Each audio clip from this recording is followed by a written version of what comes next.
el tratamiento que se le está dando a este código negro, en donde se es muy ambicioso, pero que ya se lleva trabajando desde hace meses, es no única y exclusivamente sacar a las Fuerzas Armadas y a la Guardia Nacional a tirar plomazos, ¿no? Como lo hizo desafortunadamente Felipe Calderón, y que pues de alguna forma se continuó en el sexenio de Enrique Peña Nieto, pero ya sin todas las vicisitudes que hubo en el sexenio de Calderón. Porque hay que recordar, quien mandaba realmente en seguridad pública y seguridad nacional en el sexenio de Felipe Calderón era Genaro García Luna.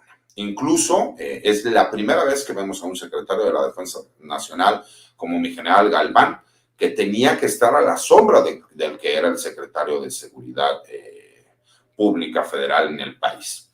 Y que cuando le dicen que se necesita que las Fuerzas Armadas, en este caso el Ejército, no tiene que entrar a luchar una guerra donde no hay un marco jurídico, donde hay riesgo y temor fundado de que muchos de los elementos militares van a poder terminar presos o ofrendar la vida en cumplimiento del deber, o como pasó posteriormente, acusados de desapariciones forzadas, delitos de lesa humanidad, etcétera, etcétera. Él le explica al presidente que si los va a sacar a que corran ese gran riesgo, lo menos que puede hacer es retribuirlos. ¿Y cómo se hace esa retribución? Pues obviamente con el aumento de haberes, ¿no? Hubo sobrehaberes también, el hecho de que existieran becas para los hijos del personal militar y un sinnúmero de cuestiones de carácter económico y de apoyos por parte del gobierno federal a los miembros de las Fuerzas Armadas. Pero ¿qué pasa cuando llega Enrique Peña Nieto?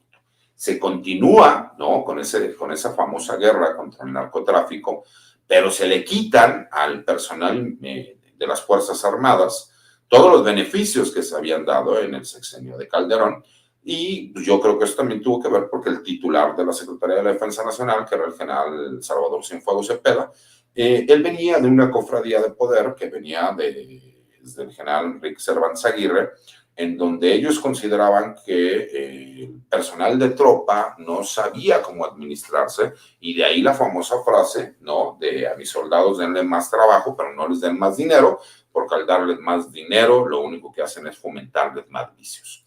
Y desafortunadamente seguimos viendo, ¿no? Un trabajo desbordado para las Fuerzas Armadas, en donde desafortunadamente se siguió realizando una guerra contra los grupos criminales sin una estrategia y sin un marco jurídico, que pues siguen trayendo como consecuencia estos 233 elementos militares y todos esos cientos de militares que han fallecido en cumplimiento de su deber. Y así es como aterrizamos en esta parte de este operativo, ¿no? que quieren manejar el gobierno de los Estados, el gobierno estadounidense y el gobierno mexicano con código negro, en donde ya se ha estado trabajando desde hace meses y en donde el trabajo de inteligencia ya ha estado verificado. Mucha gente dirá, bueno, pero abogado, ¿cómo puede ser posible que den a conocer esta noticia? Porque es poner sobre aviso, ¿no? A un líder de un cártel de la droga tan importante y con tantos recursos y capacidades como lo es el cártel Jalisco Nueva Generación. Bueno, pues porque tenemos que entender también que el gobierno estadounidense busca demostrar a su electorado, a sus ciudadanos, que sí están haciendo algo para frenar el uso indiscriminado del fentanilo, que es ahorita el problema de salud pública y de seguridad nacional que ellos ven, ¿no? en su país. Y que de alguna forma entendieron que la estrategia del gobierno mexicano va enfocada a quitarles el poder a estos grupos criminales. ¿Cómo? Si tú le quitas a estos grupos criminales el poder de fuego que tienen, porque lo hemos visto, todos hemos visto, incluso para que la gente lo entienda, el cártel Jalisco Nueva Generación se maneja como una empresa transnacional, en donde existen encargados, ¿no? de un país, encargados de cada estado, hagan de cuenta que son como gerentes regionales o gerentes estatales, que a su vez, pues, por supuesto que hay jefaturas de departamento, por supuesto que hay el personal administrativo, podríamos decirlo, que viene siendo el sicariato, y así un sinnúmero de situaciones que cuando tengamos alguna oportunidad les explicaré, ¿no? Cuál es la forma de trabajo, pero que además, por ejemplo, en estos niveles de expansión que ellos manejan, cuando llegan a algunos de los estados de la República donde quieren empezar a tener y a tomar control, ellos saben la forma de operar con base en la experiencia que ellos ya tienen, porque tenemos que reconocer que quien es su líder, pues él en su momento formó parte de lo que era el cártel de Sinaloa, ¿no? Y de alguna forma, pues ellos ya venían, ¿no? Con un antecedente de lo que era el cártel del Milenio y que saben realmente cómo se realiza este trabajo y que no es una persona improvisada, que ha sabido cómo dar este crecimiento, ¿no? Que a lo mejor algún otro grupo criminal no hubiera podido tener, y que si bien es cierto, los mismos informes de seguridad nacional mencionan que él hubo un tiempo en donde su estado de salud era crítico, también no es que es una persona pues que tiene la inteligencia suficiente para saber cómo entrar y a dónde ir. ¿Qué es lo que hacen, por ejemplo?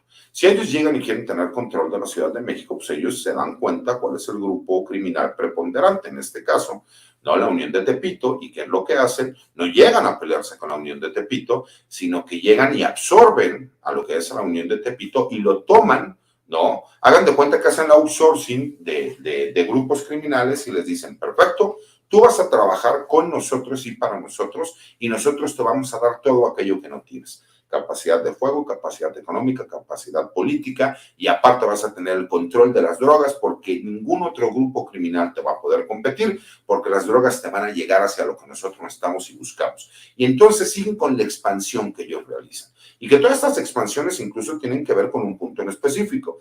Y que ahora, por ejemplo, hemos visto por qué la violencia en Michoacán se ha desatado como se ha desatado, porque Michoacán no es que sea un punto muy importante para el cártel Jalisco Nueva Generación, sino que es también por una cuestión de orgullo a que, por supuesto, que su líder, ¿no? El señor de los gallos o el Mencho, el señor Nemesio Ceguera Cervantes, pues, ¿cómo va a permitir que él, siendo de Michoacán y de donde es su tierra, pues obviamente él no tenga el control?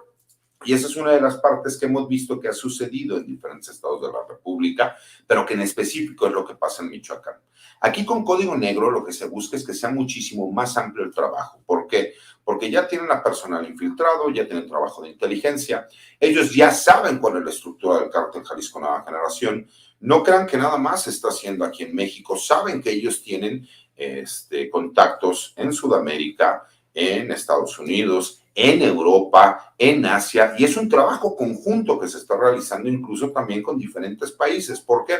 Porque saben que lo importante que tendría que ver en cuanto al desmantelamiento de este grupo criminal es por el riesgo que existe en cuanto a la violencia que desata el cártel Jalisco Nueva Generación.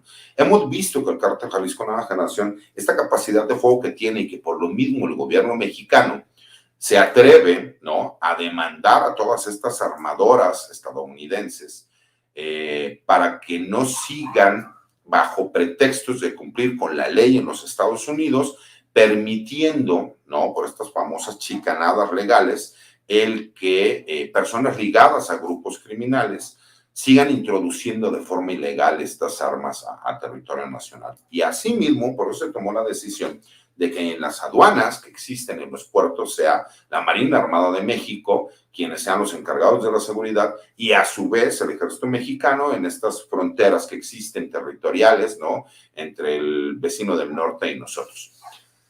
¿Qué es lo importante que nosotros tenemos que analizar, no? Lo importante es que incluso se ha pensado cuál podría ser la reacción en cuanto a una situación de este estilo, porque hay que recordar cuál es el grado de peligrosidad que tiene Nemesio Ceguera Cervantes. A él ya se intentó detenerlo en el sexenio de Enrique Peña Nieto, y recordemos que incluso le tumbaron un helicóptero al ejército mexicano, hicieron un operativo para que no pudiera el ejército mexicano detenerlo, y que pusieron en riesgo a la población civil. ¿Por qué? Porque la forma de trabajo y de estructura que ellos tienen, desafortunadamente, superó en este caso a las Fuerzas Armadas mexicanas. ¿Por qué? Porque simple y sencillamente se confió en una autoridad estatal para poder tener que ver en estos operativos que se estaban realizando, y posteriormente se demostró que esta autoridad estatal fue quien le dio el pitazo. Y eso es lo que han tratado de tener muchísimo cuidado en estos momentos. ¿Por qué? Porque saben que la información es importante y es vital. pero que el trabajo ya lo tienen, ya lo están realizando. Se está utilizando realmente aparatos de comunicación donde hay geolocalización, ubican los puntos en donde se mueve regularmente este líder del narcotráfico, y se está haciendo con el sigilo suficiente, donde primero se le tiene que quitar esta capacidad armamentista tan grande que tienen. Segundo, se le tiene que quitar la capacidad económica, por eso es atacar a las finanzas de este grupo criminal. Y tercero, se sabe que existe un grupo importante y grande de políticos nacionales y regionales que son quienes le brindan esta protección.